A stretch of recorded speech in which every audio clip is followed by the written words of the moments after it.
Bueno, mi estimado y apreciado bachiller, yo he sido insistente en la importancia que los estudiosos de politología tengan la capacidad de aprender el fenómeno que está en movimiento y en desarrollo. Uno de los grandes problemas que tienen nuestros estudiantes es justamente que les cuesta sustancialmente observar al fenómeno e interpretarlo desde la teoría. Soy un poco más específico. Por ejemplo, cuando usted habla, por ejemplo, de algunos de los temas que hemos venido tratando, como por ejemplo, en este caso, transición, pues usted sabe el concepto de transición e inclusive tiene cuáles son, de alguna u otra forma, las unidades de análisis. Pero eso no lo logra ver en el fenómeno que se está desarrollando y luego usted se convierte simple y llanamente en un ente narrador. Hemos dicho que el politólogo no es historiador, no es narrador, no es matemático, no es físico. Nosotros no estudiamos historia, estudiamos politología. Y siendo eso así, hemos dicho infinidad de veces que estudiamos las causas, no las consecuencias. Nosotros utilizamos la retórica y la narrativa para describir el fenómeno.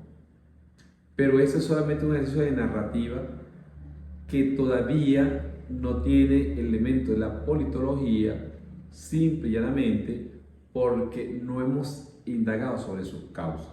Indagadas sus causas, entonces usted efectivamente pudiese estar en el marco de la politología o de cualquier área de conocimiento que hemos venido tratando en estos temas. En ese sentido, pues efectivamente uno cuando revisa los trabajos que manda hacer, cuando revisa las pruebas de conocimiento, cuando interactúa con el estudiante, se da cuenta que su gran dificultad está en poder observar el fenómeno que se mueve y se desarrolla. Es decir, le cuesta mucho aterrizar. ¿Aterrizar qué? Aterrizar la teorización y la conceptualización que hemos venido trabajando. Por eso, pues vamos a hacer un esfuerzo de estudiar un supuesto estudio de caso que nos permita a nosotros ir visualizando más o menos cómo la teoría política, la politología, la filosofía, es decir, las áreas de conocimiento, la línea de tiempo del politólogo, pudiésemos observarlo en el fenómeno. Para eso, pues vamos a trabajar, como le acabo de decir, un supuesto estudio de caso que aún cuando el soporte técnico, científico que vamos a proporcionar efectivamente es un fenómeno que está ocurriendo en este momento, pero que va a tener implícito un conjunto de elementos que efectivamente no están ocurriendo en la realidad. Por lo tanto, yo lo voy a idealizar, es decir, yo voy a poner un supuesto estudio de caso, algo que supuestamente está ocurriendo, aun cuando en el momento real no existe, ¿verdad? Sino existe en mi mente y en el ejercicio que vamos a hacer para explicar efectivamente un tema tan trascendental como lo que es transición. Antes de comenzar, quisiera que ustedes se tomasen unos minutos, un minuto, 2 minutos. Van a buscar toda la información que hemos venido trabajando con relación al tema de transición. Van a buscar los autores que hemos trabajado. Eladio, por ejemplo, y otros que efectivamente a diario estamos exponiendo. Van a ver cuáles son sus categorías de análisis. Van a ver cuáles son su teorización y vamos a exponer un supuesto estudio de caso donde vamos a ir observando al fenómeno. Tómense el tiempo y continuamos. Tomados los 5 minutos, vamos a hacer un supuesto estudio de caso. Como lo dije, es muy difícil, mis estimados bachilleres, que ustedes estudien un supuesto estudio de caso desde cero. Eso es muy complejo. ¿Qué les recomiendo? Pues tomen cualquier fenómeno de América Latina, incluyendo el país nuestro, si así lo quisiesen, y traten de leerlo y estudiarlo, para que se les sea mucho más fácil poder ustedes comprender el fenómeno y crear el supuesto estudio de caso. Entonces, eso es lo que estoy haciendo yo. Yo estoy tomando un hecho real, estoy utilizando sus variables que ha establecido para su estudio, pero lo que no ha ocurrido o lo que no esté, yo lo voy a crear para entender el fenómeno. En ese sentido, pues hemos dicho o he dicho que hay un país X. En un X país acaba de ocurrir un cambio político. Ese cambio político, como lo hemos conversado, pasa simplemente porque el presidente que acaba de ser electo, de alguna u otra forma, es adversario radical del sistema político que del gobierno que en ese momento estaba gobernando. Hemos dicho que el cambio tiene que ver con simplemente el reemplazo de un hecho por otro, sin mayores profundidad teórica. Existe cambio cuando efectivamente se cambia cambias un hecho A por uno B, sin estudiar si es bueno o es malo, simplemente es un cambio. El presidente que acaba de ser recién electo, tiene una propuesta política que es la que vamos a analizar en función de observar si existe o no una transición.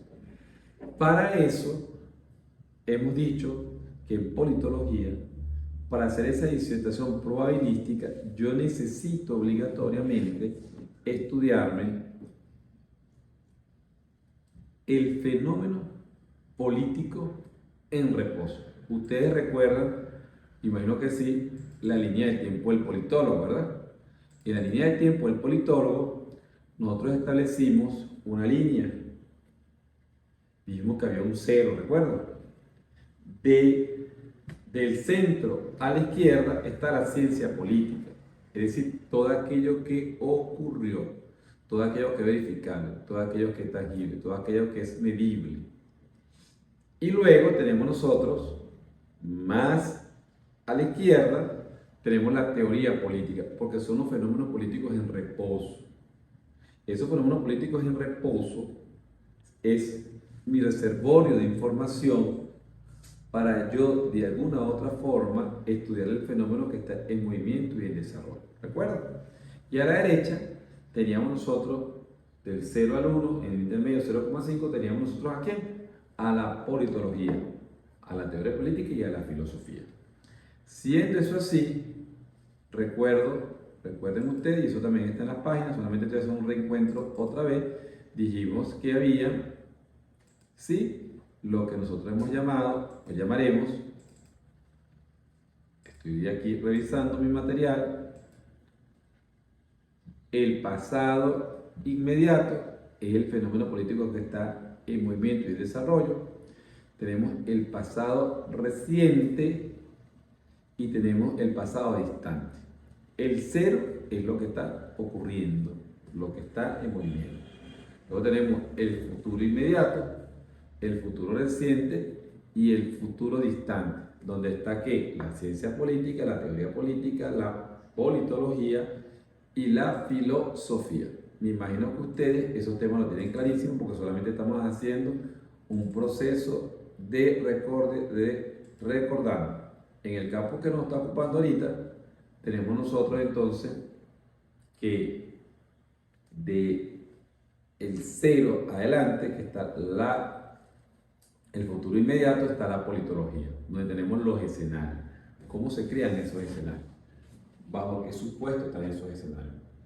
¿De dónde saco esos escenarios? Si el estudio de caso, el que yo estoy estudiando, tengo que observar los escenarios 1, 2, 3 o 4, 5, como lo que establezcamos, ¿bajo qué supuesto sale eso?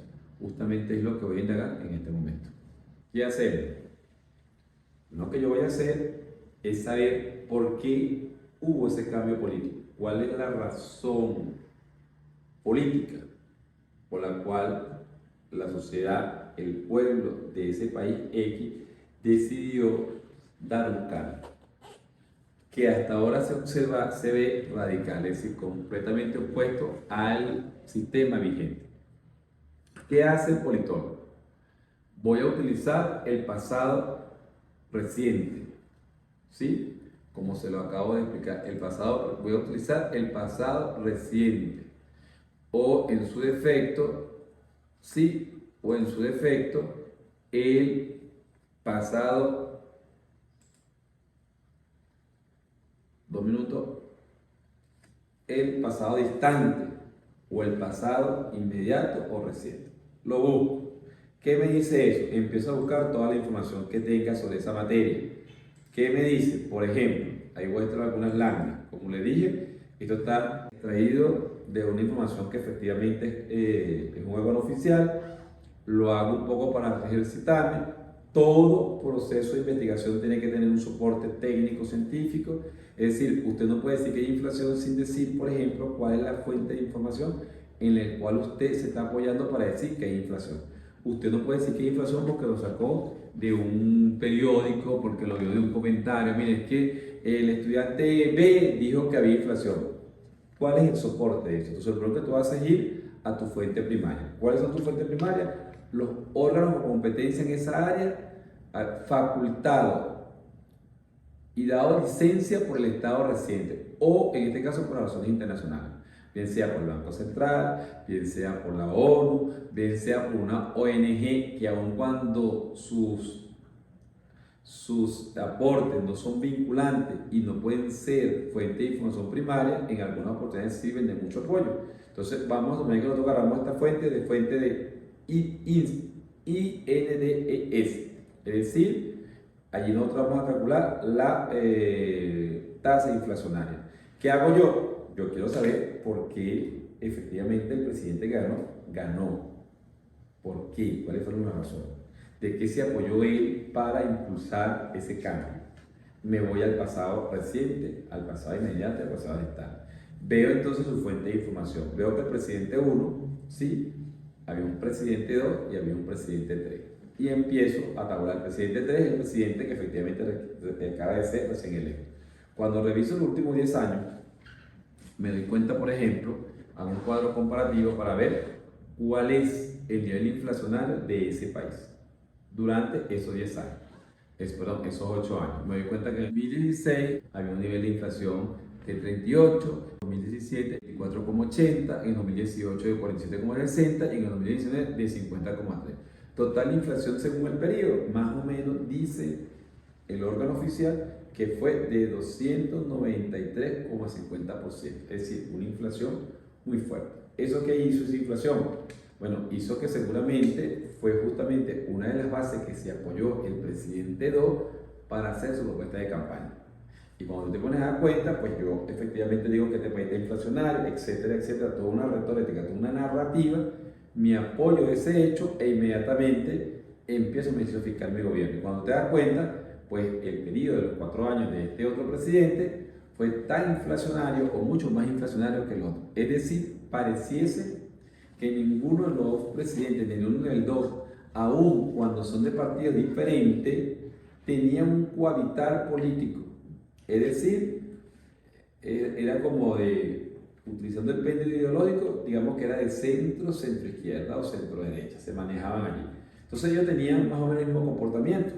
Ese comportamiento efectivamente hizo que hubiese un nivel inflacionario dantesco, fuerte, duro, y seguramente fue el marco de inspiración del presidente 3, que está contra, va a ser electo en 2024, o fue electo en 2023 para que gobernara en 2024, y empezó a observar, ¿qué empezó a observar? Que efectivamente la sociedad estaba agobiada, golpeada por la economía.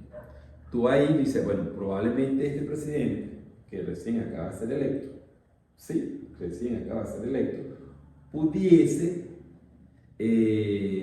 haberse apoyado en tales variables para. ¿Ahí qué estamos haciendo? Estamos estudiando la línea de tiempo. Hasta ahora no hemos entrado en el tema que nos ocupa, que es la transición. ¿Y por qué no hemos tomado la transición? Porque hasta ahora el presidente recién acaba de ser electo. ¿De dónde comienza la transición? ¿Desde el momento que él acaba de ser electo? No. Ahí lo que hay es un cambio político. No sé si hay transición, eso lo vamos a indagar. Lo que sí estamos diciendo es que había un proceso de deterioro fuerte, había un proceso de deterioro fuerte del sistema, ¿sí? La sociedad estaba agobiada, o por lo menos pareciese ser que es así. Vamos a seguir indagando sobre otras variables económicas y sociales para saber hasta dónde el sistema efectivamente puede estar, según las categorías que hemos estudiado, en decadencia, ¿sí? Como le acabo de decir cuando estudiamos ahorita las láminas anteriores, el sistema estaba en decadencia o en su defecto en deterioro, para ver entonces cómo puede ser el proceso de reformulación o de recomposición, o cómo puede ser el proceso de conciliación o unificación si estamos estudiando entonces las transiciones políticas. Así que empiezan ustedes a imaginarse su supuesto estudio de caso, donde van a conseguir información fiable, confiable, fidedigna de un órgano oficial. Y sobre eso, usted empieza a hacer su estudio del deterioro social y político del sistema. Y para eso se apoya usted en la línea de tiempo del politólogo y se apoya en la transición como proceso político de análisis para la politología. La economía, como ustedes saben, pareciera ser siempre una variable que condiciona lo político. Entonces tú sigues revisando. Déjame revisar por qué hubo ese cambio. Voy a buscar, sí, voy a hacer todo el pasado reciente, pasado inmediato, pasado distante, voy a revisar. Voy a revisar qué pasó, qué ocurrió, qué pasó en ese país que efectivamente se dio ese cambio. De esa naturaleza que de alguna u otra forma trata de romper con el sistema político vigente. Y te das entonces cuenta y empiezas, voy a buscar por ejemplo unas de las variables que son importantes para los politologías: pobreza e indigencia, mi fuente de información. Entonces dice pobreza e indigencia, fuente de información, centro de estudio distributivo, laboral y social, CELDA, es un órgano oficial. De ahí lo busco, ¿verdad? Busco y me doy cuenta, por ejemplo, que el presidente Uno, en su periodo de gobierno, en el 2016, por ejemplo, la pobreza estuvo en 30,80, combinado su gobierno, y la indigencia de 6,40.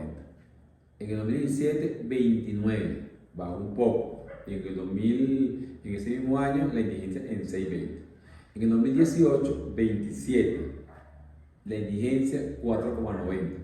Y en el 2019, 35,5 y la indigencia 80. Pareciera ser que el nivel de pobreza era muy alto todavía. Dese cuenta que cuando usted ve su comienzo de periodo que estaba en 30, al culminar su periodo está en 35. Las probabilidades de que ese candidato o esa candidata sea electo, reelecto, o su partido de gobierno era muy difícil. Por lo menos eso dicen los indicadores macroeconómicos o económicos o sociales. Igual que la anterior, la lámina anterior, que la tasa de inflación, te das cuenta que la inflación era alta. Entonces tú dices, bueno, pudiese haber ocurrido eso. ¿Qué ocurrió con el presidente Doro? ¿Cómo se desarrolló su gobierno? Entonces tú te das cuenta que la inflación, comenzando su año, estaba en el 40,20%, que la indigencia estaba en 10,50%. ¿Cuánto cierra él? Es decir, ahí yo le doy la misma que ustedes vean, pero ¿cuánto cierra? En el 2023 estaba en 40,10 y la pobreza y la indigencia en 9,30. O sea, las variables sociales estaban de alguna u otra forma muy consolidadas.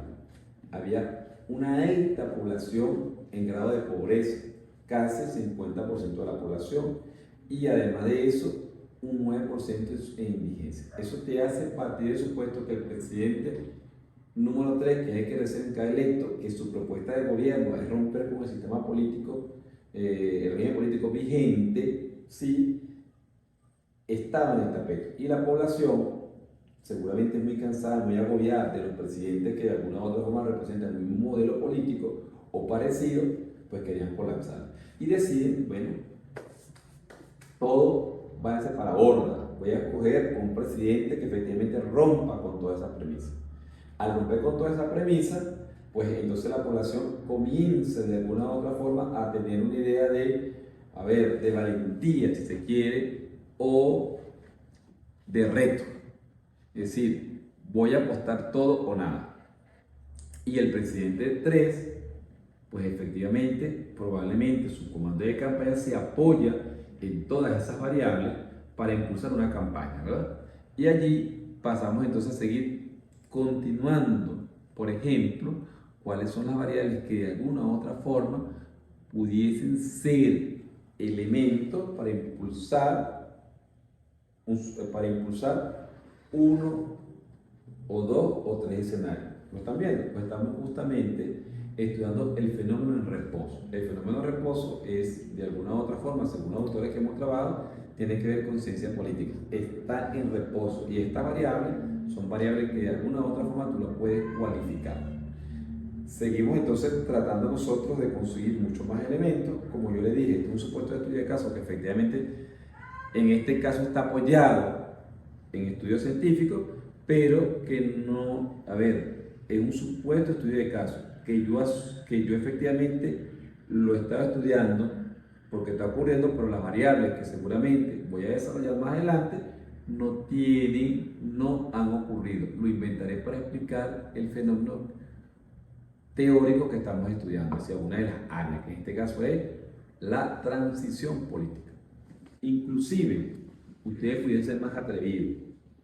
Ustedes pudiesen decir, bueno, déjame ver cuál es el eje conductor de las políticas de gestión del gobierno del presidente número 1 o la política de gestión del gobierno número 2 y déjame ver cuál es la propuesta de gobierno, todavía no ganaba, cuál es la propuesta de gobierno del presidente, de quien ahora es presidente, es decir, del candidato número 3. Todos esos elementos te sirven aquí como elementos sustantivos. ¿Qué estás haciendo? Estoy viendo hacia, así, estoy aquí, estoy viendo lo que ocurrió. Todo eso ha ocurrido. Todo lo que está a ver, si me pongo así, todo lo que está a la izquierda ha ocurrido. Lo que está a la derecha es lo que está por ocurrir. Es lo que tú vas a observar. Y lo que está en tu centro es lo que estás observando, es lo que está ocurriendo.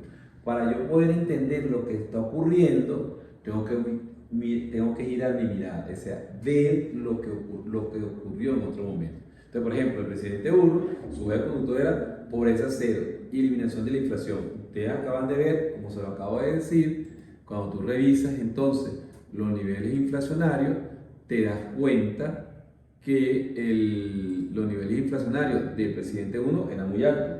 Y lo mismo ocurre con los niveles inflacionarios del presidente 2, que decía bajar los precios de la canasta básica, creación de una tarjeta alimentaria y políticas alimentarias.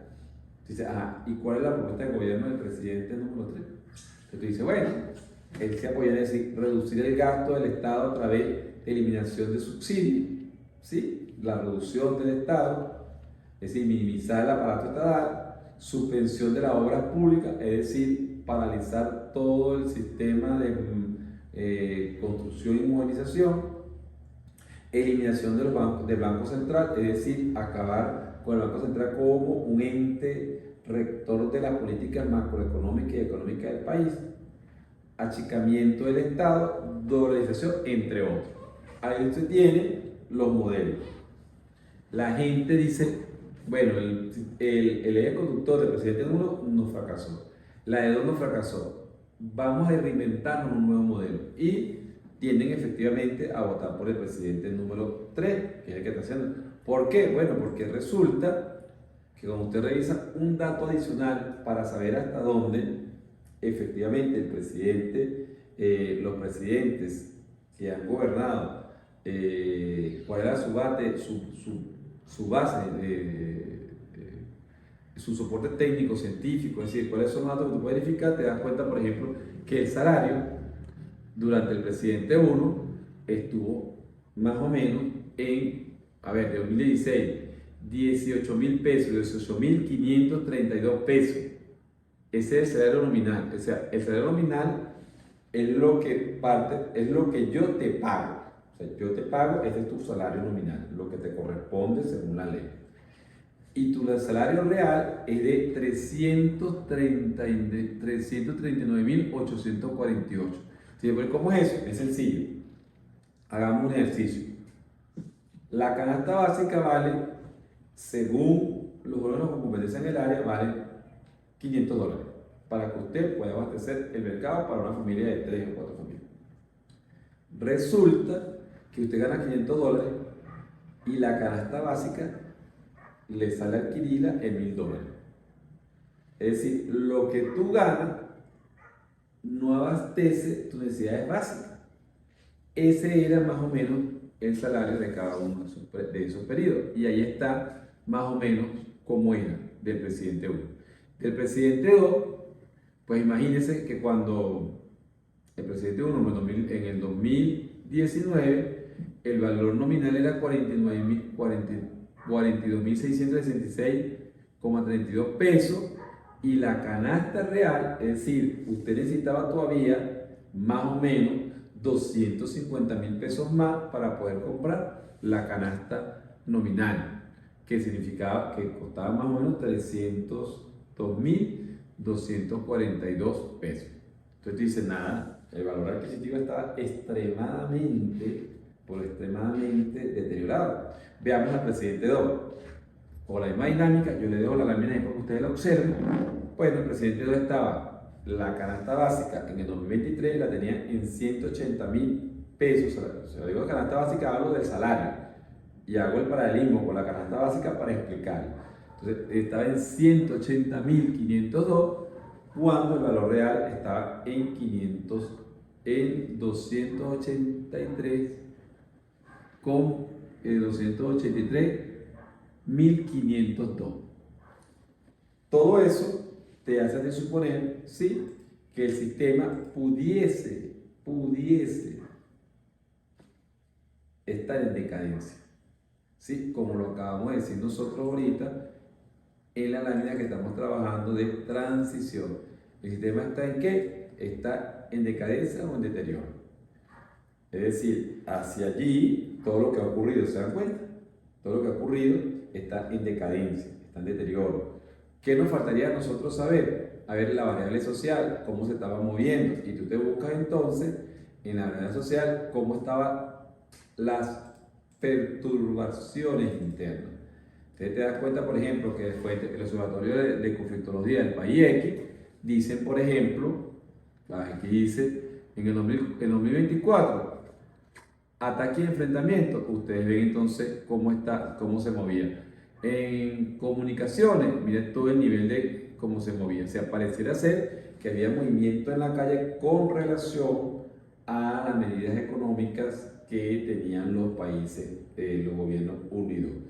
Además de eso, tú le vas a agregar que hay perturbación y que además hay tensión internacional. O sea, hay mucha presión internacional, ¿sí me entienden? Había mucha tensión internacional y esa presión internacional junto con la tensión nos lleva entonces a analizar el tema de la crisis, que es un tema que vamos a tratar. Tengámoslo allí para cuando tengamos que explicarlo, ustedes lo puedan tomar en su segunda dimensión. Estamos haciendo un ejercicio tratando de verle todos los elementos de la materia que estamos tratando en el fenómeno de estudio. Ahora bien, estamos en decadencia. Acabo de dejar en el tapete el tema que acabamos de abordar, pero continuemos con el tema de la transición para no dispersarnos.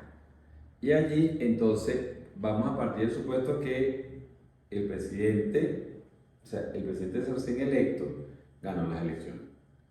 Es decir, este presidente había deterioro, ¿verdad? Y todo el deterioro tiene que ver con los índices macroeconómicos, con manifestaciones de calle, con tensión, etc. Se va a otro escenario. Vamos a ver si comienza o no la transición, ¿sí? Comenzar o no la transición pasa por saber si un sistema, por ejemplo, vamos a ver, son 3 momentos: decadencia, ¿verdad?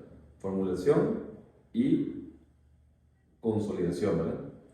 Si es el término que estamos tratando, o en su defecto, el que hemos dicho, y seguiremos trabajando, hay deterioro, recomposición, unificación, cualquiera de los 3. Vamos a partir que el sistema colapsó, hay crisis, cayó. No necesariamente comienza la crisis, pudo haber sido una fase de ella. Por eso, si usted le preguntase, de acuerdo al estudio de caso X, y se responde díganme ustedes si hay transición o no. Usted lo que tiene que saber es saber si efectivamente se han cumplido las tres fases que establece alguno de los autores. ¿Sí?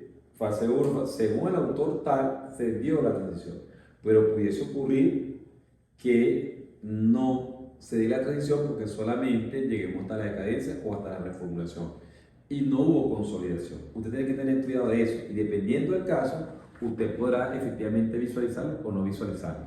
Y ahí tiene que tener muchísimo cuidado para que no se equivoque. Si se equivoca, entonces usted simplemente va a salir mal en la tarea que hemos establecido. Y ahí continuamos. Gana el presidente. Entonces el presidente llegó y dijo, recuerda que en su paquete económico, en su propuesta de gobierno, él decía que iba a reducir el gasto a través del Estado, que iba a subvención de las obras públicas, eliminación del Banco Central, etc. Eso es lo que dijo el presidente en su plan de gobierno. Ahora vamos a ver si efectivamente, cuando él gana, ¿qué ocurre? Vamos a partir del supuesto que la ley le permite presentar un conjunto de propuestas al Parlamento. Vamos a partir del supuesto que el Parlamento es bicameral, en una cámara alta y una cámara baja. Eso todo tiene que estar soportado. Usted dice, hay una cámara alta, bueno, porque según la Constitución hay una cámara alta y una cámara baja. Y dice qué artículo y por qué lo dice y todo ese tipo de cosas. Entonces, si hay dos cámaras, vamos a hacer un ejercicio, ¿sí? Del presidente 2 y el presidente 3. En el marco que la Constitución le permite al Ejecutivo presentar una propuesta legislativa al Parlamento. Entonces, el presidente 2, que está entre el periodo 2019 y 2023, hace una solicitud, ley de solidaridad social y reactivación productiva. ¿Sí? Él declara una emergencia pública. En el marco de la emergencia presenta la ley de solidaridad social y reactivación productiva.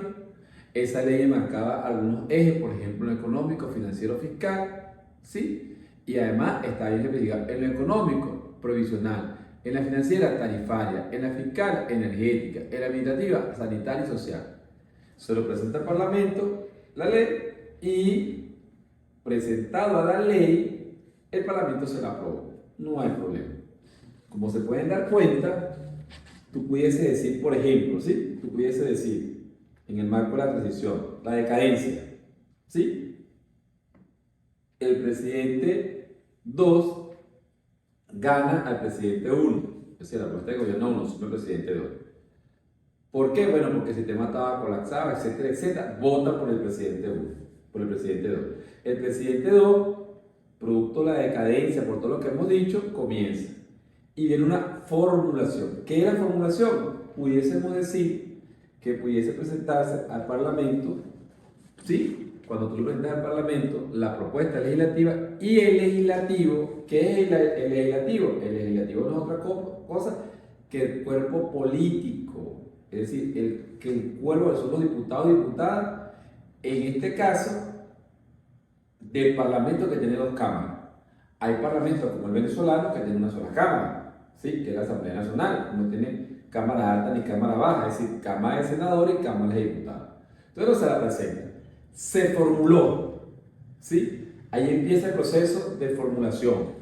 En ese proceso de formulación, tú puedes decir, ajá, se ha cumplido la fase 1, la decadencia, ¿sí? Ajá, ¿qué más se ha cumplido? La fase de formulación, ajá. Hay transición hasta ahora, según los autores y la categoría que estamos trabajando, no. Puede ser la otra categoría, deterioro, ¿sí? Recomposición, sí, hay deterioro y hay recomposición. ¿Cuándo hay recomposición? Cuando el cuerpo político y social empieza nuevamente a establecer unos acuerdos, unos pactos, ¿sí? Al momento de eso, dice, hay recomposición. ¿Hay transición allí? No hay transición. Le pregunto, piénselo, por favor.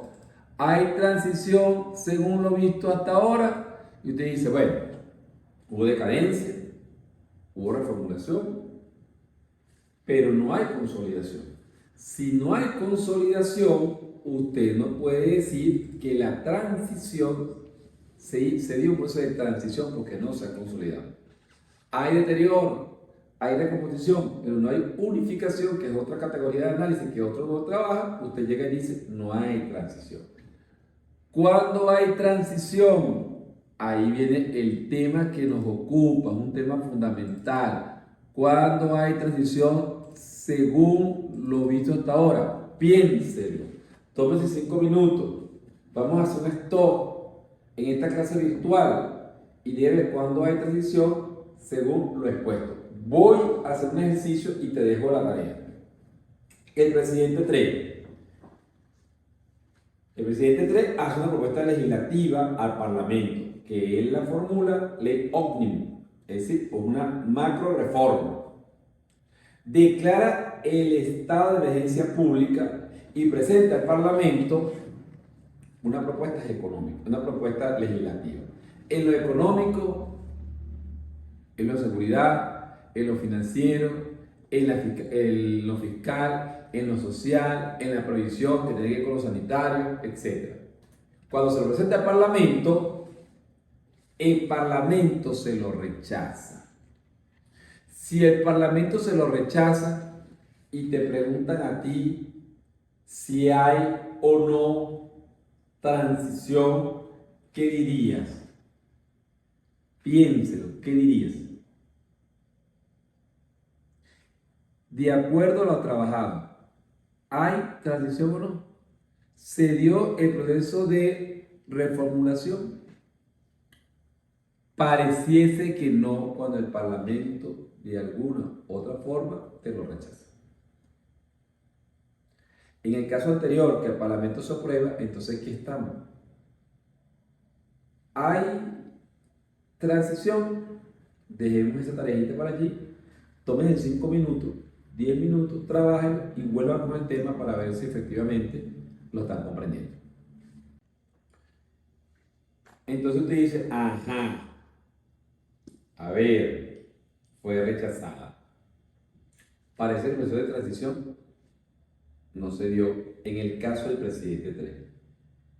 En el caso del presidente 2, al aprobarse el acuerdo, ¿sí? Se hizo todo un proceso de deterioro, una reformulación, es decir, hubieron conversaciones previas, presento al Parlamento mi aprueba y yo puedo decir, la transición ha culminado. Algunos autores dicen que hay un proceso de consolidación, se termina la transición cuando el Parlamento o el foro político o la instancia en la cual usted esté interactuando llega a un pacto de punto fijo.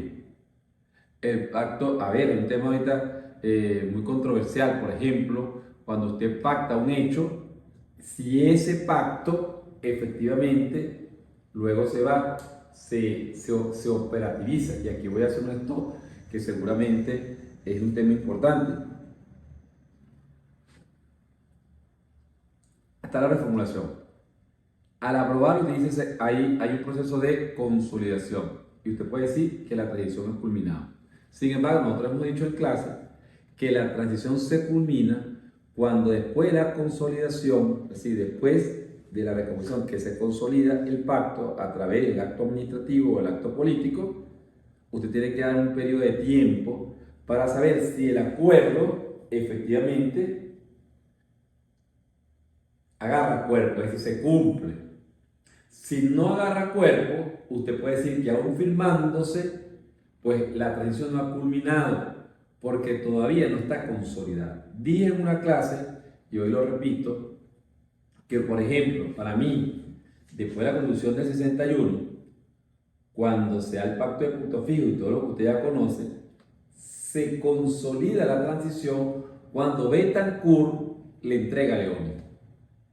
¿Por qué? Porque en ese momento el pacto efectivamente se consolida porque por primera vez en la historia política de Venezuela para ese entonces se entrega el poder a través de la vía democrática. Se consolidó el pacto. Hagamos un ejercicio.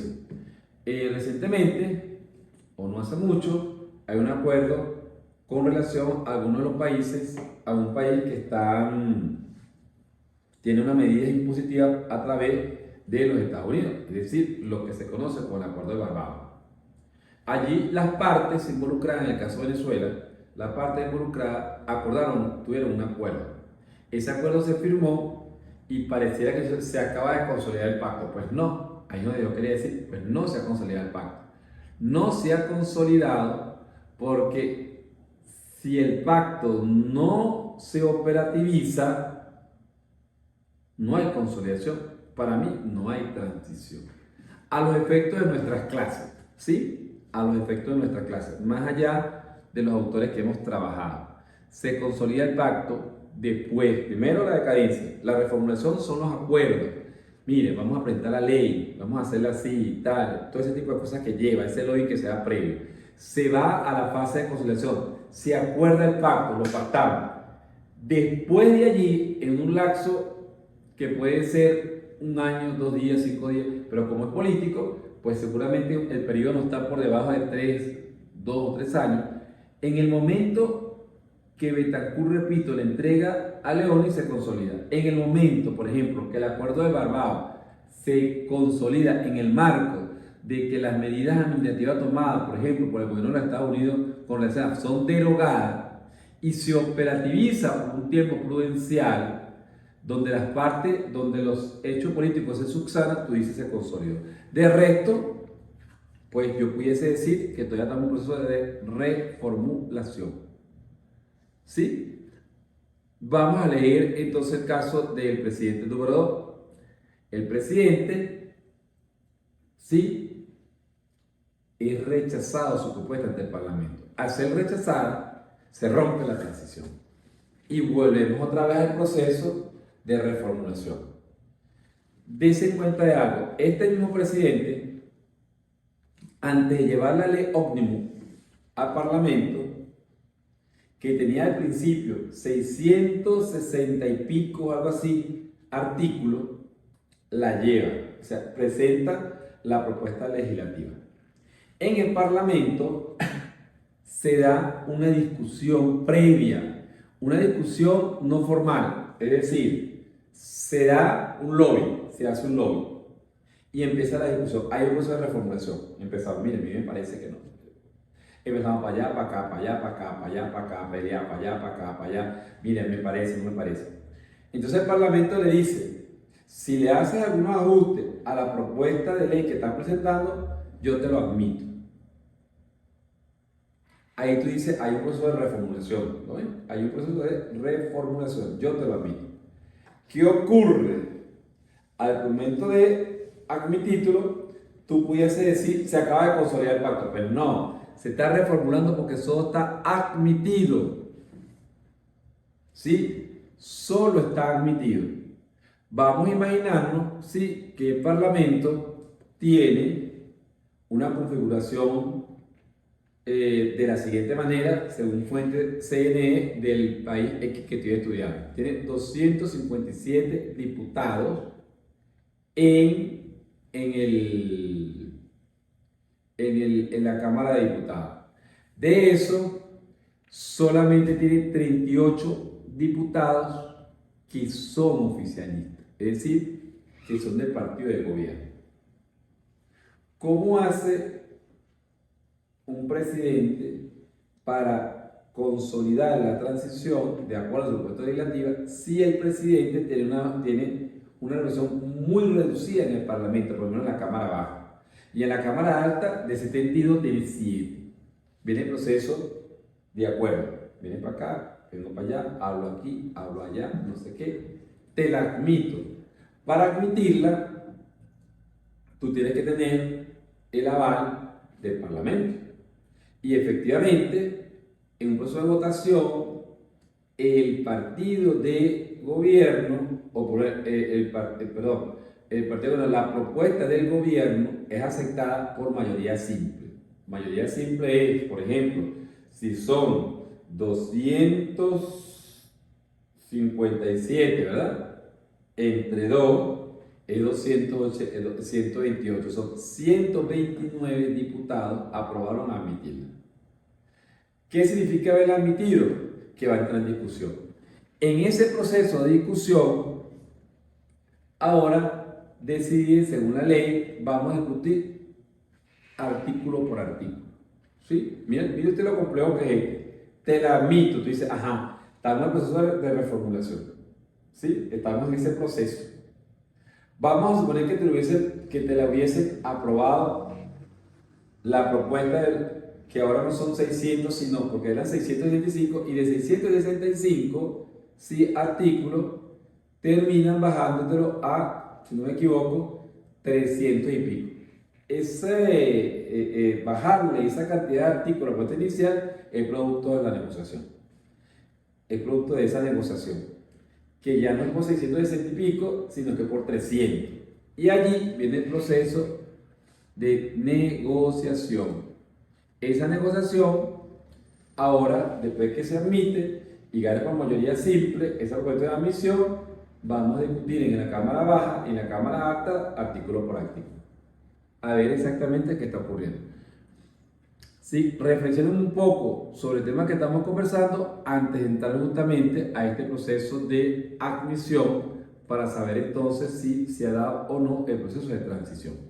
Entonces, fíjense, ahora vamos artículo por artículo. Repito, no pierdan la discusión.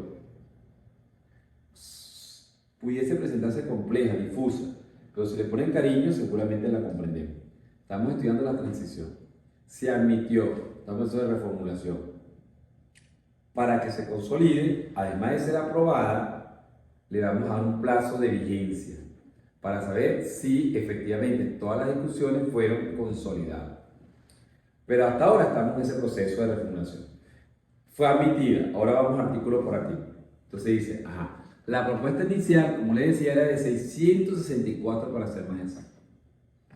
En ese proceso de negociación con el cuerpo legislativo de la Cámara Baja, y que le decía que el oficialismo tenía 38, empieza el proceso, negocian con una bancada aliada y se la admite. ¡Ay!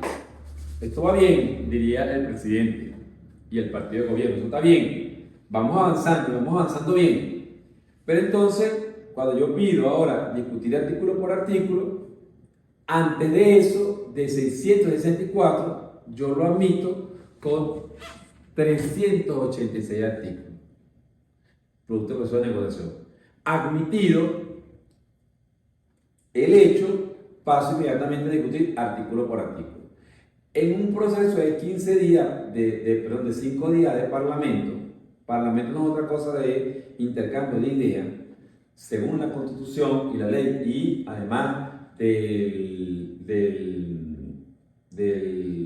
reglamento interior de debate, se dan los 5 días de discusión, y después de 5 días de discusión, la Cámara Baja rechaza la iniciativa del Ejecutivo con relación a el Legislativo. Perdón, reformulo. Después de 5 días de discusión, el Parlamento, es decir, la Cámara Baja, rechaza la iniciativa de ley del Ejecutivo. Al rechazarla, es reprobada y la transición allí deja de tener vigencia.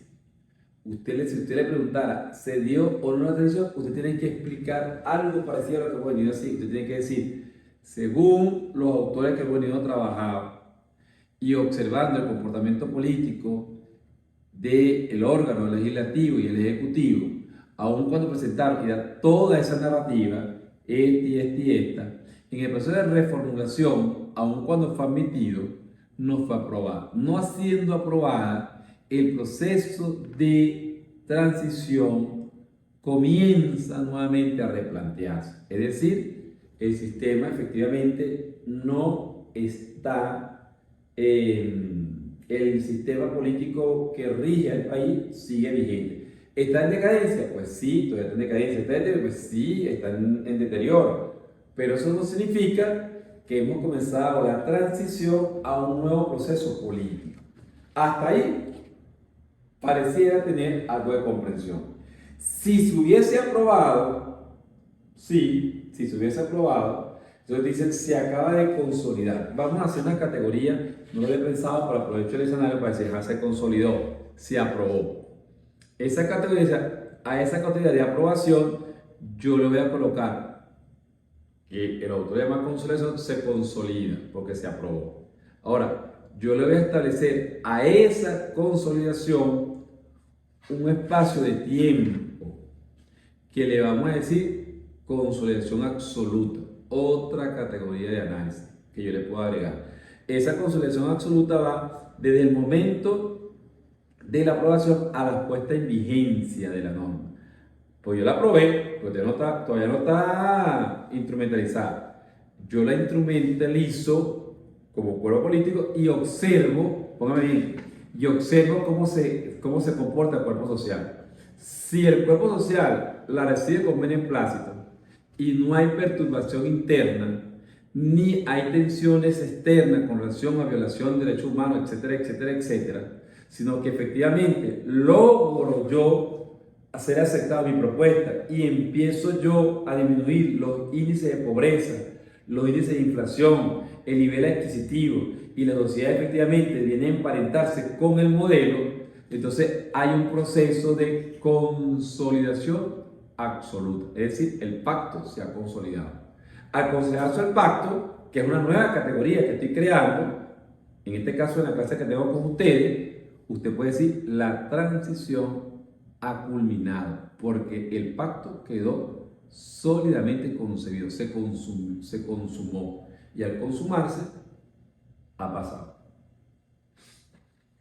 La única forma que ustedes pueden efectivamente entender este tema es que lo trabajen. Ahora nos paramos allí. Hasta ahí, ¿qué hemos hecho nosotros? Hemos estudiado la transición. La transición, mis estimados apreciados estudiantes, es un ejercicio politológico. Es probable que usted le vaya aquí la bativaina, pero pareciese, según lo visto en clase, que no, que sí, que es un recurso y un área temática de la politología, pero que no hace aproximaciones probabilísticas. La única forma que haya un ejercicio de politología es cuando yo haga lo siguiente y paremos. Yo digo, ajá, pongan cuidado para que no nos sorprenda.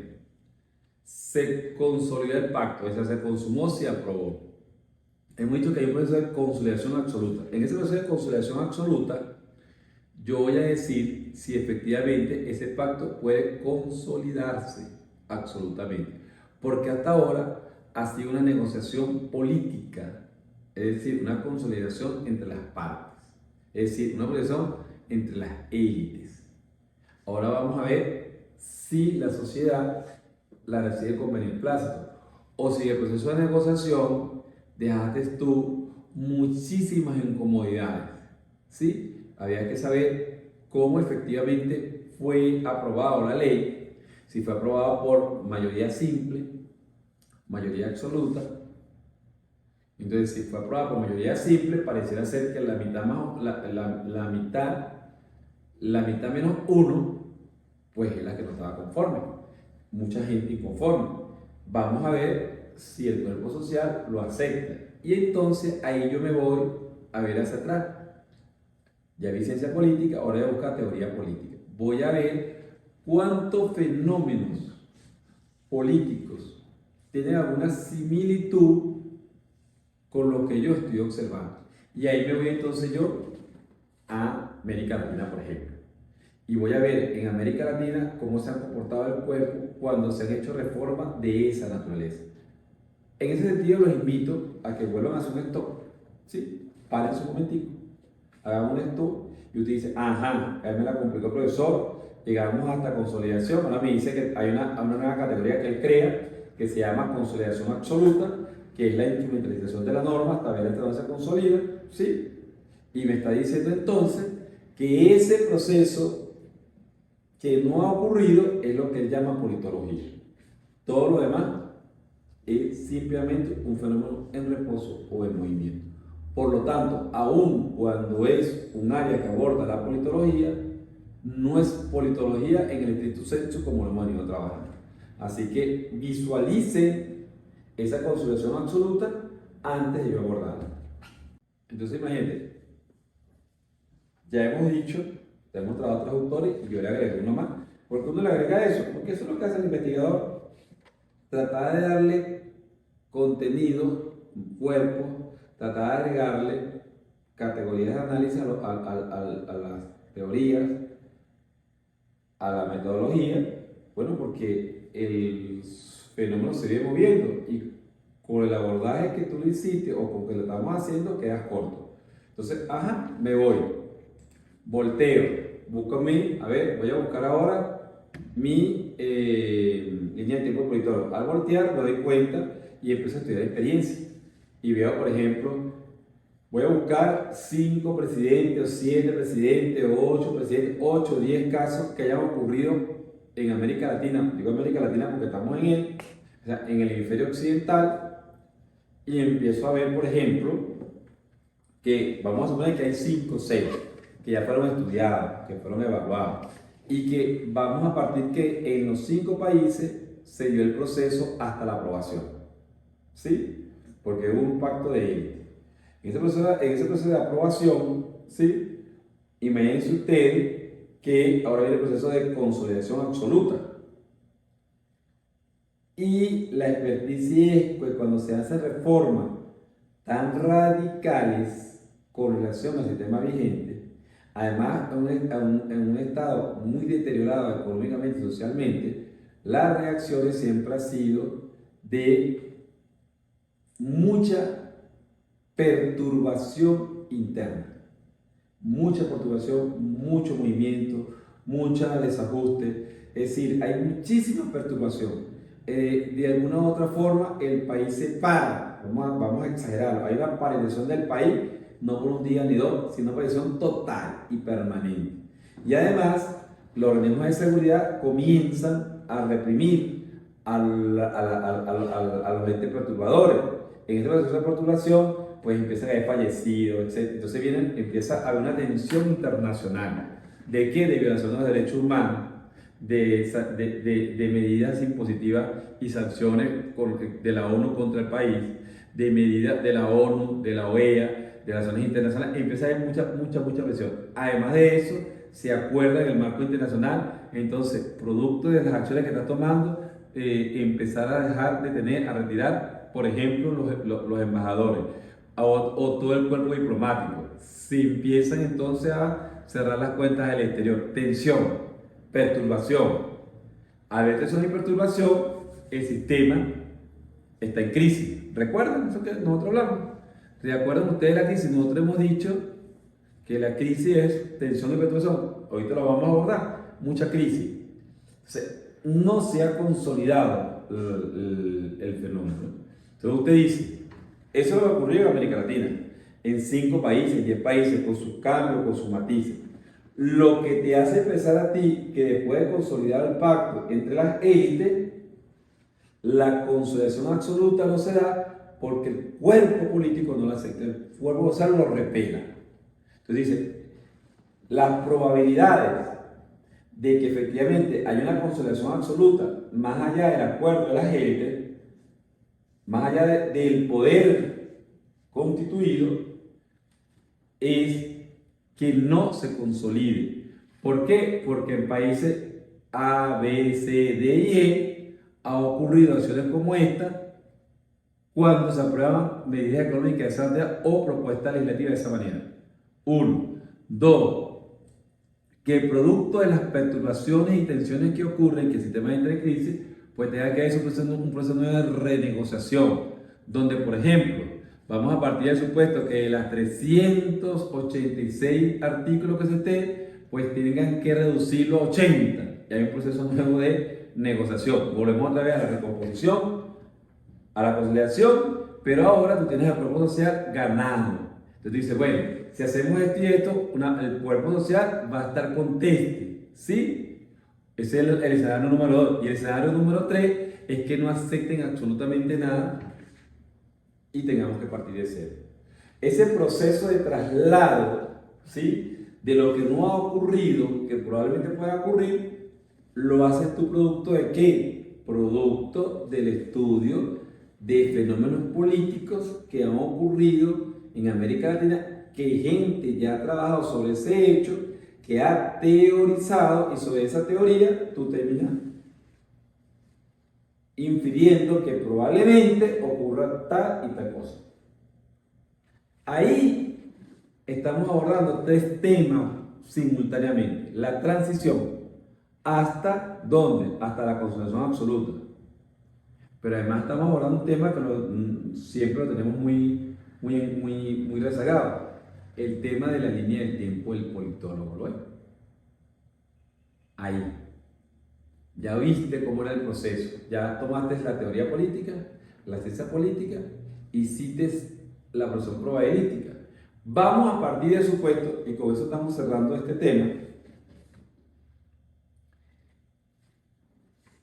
que no ocurra lo que la teoría política ha observado en los fenómenos que se han venido estableciendo. No hay manifestación, la gente lo acepta, la gente se comporta diferente, termina de consolidarse el fenómeno de manera absoluta, y usted dice, pero ¿cómo es posible que haya ocurrido eso si las variables técnicas, científicas, teóricas me dicen otra cosa? Ahí entra entonces la filosofía política. La filosofía política entra a darle esa respuesta al fenómeno de esa consolidación más allá de la racionalidad. ¿Sí? Porque recuerda que la filosofía, justamente cuando desde el punto de vista técnico no puede dar respuesta, le da un razonamiento lógico. Y el razonamiento lógico es producto de no comprobación científica. Y allí tenemos la línea de tiempo del politólogo, allí tenemos nosotros también todo el tema de la transición, y en este momento vamos a ver cómo es el tema de la crisis, que también lo abordamos, lo abordo ahorita, y con eso estamos terminando una clase que para ustedes puede ser estructural en su vida profesional. Ahí entonces tenemos dos momentos, ¿sí? Fíjense algo. La crisis está cuando el sistema está en decadencia.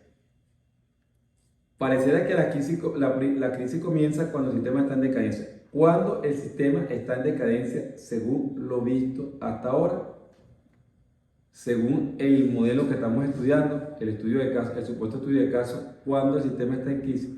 ¿Cuándo entró en crisis el sistema?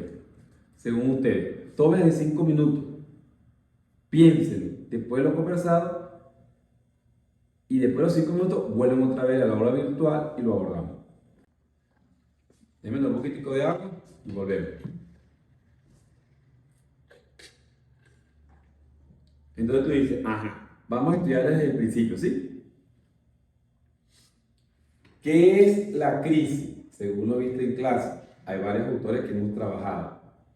A mí, ambos me gustan mucho, porque son muy sencillos y los he recomendado, que es justamente una categoría, libros un poco no muy actuales, pero que de alguna u otra forma te ayudan muchísimo. Vamos a suponer que la categoría sea la que establece Salamanca.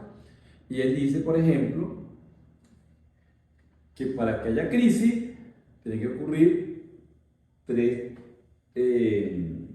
categorías de análisis. ¿Sí? ¿Cuáles son? Desajuste, perturbación o tensión. Eso es lo que dice él. Y los explica, ¿no? Que ya le hemos conversado bastante aquí. Entonces dice, ajá, cuando el tema está, hay deterioro, esa fase, la primera fase de la transición, que está en deterioro, tú dices, el sistema está desajustado. Mucho deterioro, pero hasta ahora, hasta el momento que no se produzca el cambio, sí, al momento que no se busca la ruptura, no hay crisis. ¿Cuándo se produce la ruptura? Cuando confluye, según el autor, dos variables intervienen, la perturbación y la tensión. La acabo de explicar. En ese momento se rompe el sistema, cae el sistema, y acá el sistema hay un proceso de reformulación. ¿Sí? Tú te dices, ajá, ¿cuándo más según otros autores hay crisis, se produce la crisis? Bueno, hay una que a mí me gusta muchísimo, que tiene que ver con que confluya dos variables que interactúen, que es la variable objetiva y la variable subjetiva. Es decir, no solamente tiene que ver perturbación y tensión coadyuvando, sino que además la gente tiene que percibir que el sistema colapsó. Puede ocurrir que las dos interactúen, hagan vida, pero la gente no percibe que efectivamente está en crisis. Sí, hay muchísimos malestares, muchísimos movimientos, muchísimas tensiones, pero la gente no percibe la crisis. Para que perciba, pongan cuidado, este es un dato valiosísimo, muy valioso. Para que haya crisis, no solamente tiene que ver las variables objetivas, entre comillas, sino que además yo tengo que percibir que estamos en crisis. O sea, la gente tiene que sentir que está en crisis. Y para eso hemos hecho nosotros algunos ejercicios domésticos que ayudan muchísimo a entender esto. Como por ejemplo, yo le decía que hay una relación sentimental con dos personas, ¿sí? Y entonces resulta que la persona A, o sea, el hombre o la mujer, pues ya el hombre o la mujer no lo atiende, lo maltrata, no lo acepta, le ha dicho que no quiere que continuemos. Es decir, se han roto todos los valores, todos los valores de la relación. Pero él todavía piensa que cuando ella lo ve así, porque lo quiere un poquito. Entonces, aun cuando todos los indicadores que te dicen que esa relación ha colapsado están en el tapete, yo percibo que no es así. Y al yo percibir que no es así, sigo yo tratando de acercarme a la persona B. Y mientras que yo me siga acercando, pues entonces la relación no ha roto. ¿Cuándo se rompe la relación? Cuando las partes efectivamente se dan cuenta que no hay nada que buscar. Solamente ahí. Exactamente ocurre con esto. Sí, confluye la perturbación y la tensión junta, pero la variedad subjetiva está vigente. Al estar vigente la variedad subjetiva, o sea, yo sigo creyendo que el sistema no está en crisis, simplemente el sistema sigue vigente. Hay otros autores como Ladio, por ejemplo, que trabajan otra categoría. También la podemos buscar, la hemos trabajado, ¿sí? Y él habla que cuando hay un cruce, por ejemplo, tres momentos, cuando hay un cruce, por ser el punto de cruce entre el efecto de una decisión política y otra contraria. Cruce. Por ser el momento mismo del tope entre el efecto de una decisión política y otra, y por ser el instante de la ruptura del efecto de una decisión política que difuca el desenvolvimiento acostumbrado en divisiones paralelas. Él habla además de que tienes que saber cuando hay equilibrio y desequilibrio, y toda esa característica, ¿sí?, es lo que te va a permitir a ti entender el proceso de crisis en el modelo que estamos estudiando.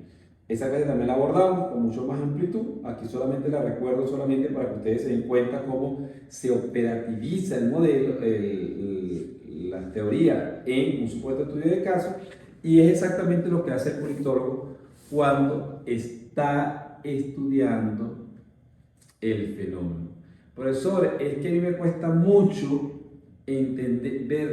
aterrizar en la teoría, pero probablemente es porque no le has dedicado el tiempo suficiente al estudio de la teoría, y porque al estudiar la teoría no estás consciente que esa teoría tiene y debe responder a un fenómeno político. Es decir, esa teorización no es un proceso de teorización abstracta, según lo que hemos visto en clase, y no, quien tenga dudas, pues revise nuevamente lo que hemos hecho. No es filosofía, es que toda teoría tiene su fundamento en los fenómenos políticos. Como lo acabo de decir, en el país 1, 2, 3, 4 y 5, ¿sí?, ocurrieron fenómenos parecidos, se estudió, hay fenómenos recurrentes, o sea, hay variables recurrentes, y las variables recurrentes me terminan diciendo que cuando se aprueba un paquete económico, un paquete de medidas legislativas de esa naturaleza, el cuerpo reacciona a estas cosas. Entonces, todo eso es teoría. Se dan cuenta que la teoría no es un salto en el vacío, no, la teoría tiene un soporte científico. Y ese soporte científico es en el que yo me apoyo justamente para hacer luego mis aproximaciones probabilísticas. Así que, mis estimados y apreciados bachilleres, ojalá tengan ustedes tiempo para dedicarle a este tema el tiempo que se merece. Como se dan cuenta, hemos abordado el tema de la línea del tiempo del politólogo. Hemos abordado la transición, hemos abordado el cambio político y solamente nos faltaría un estudio de caso de la modernización, ¿sí? Que depende mucho de otras variables que también vamos a conversar, pero que en este momento vamos a dejarlo hasta aquí. ¿Por qué? Porque hemos abordado el tema que nos interesa bajo la premisa de un supuesto estudio de caso que tiene además soporte técnico porque tú lo puedes probar y es exactamente lo que tú debes hacer cuando te pide un estudio de caso. Y es lo que tú haces cuando estás observando un fenómeno político en movimiento y en desarrollo. Así que tomen tu tiempo y ojalá les sirva de algo esta interacción vía online.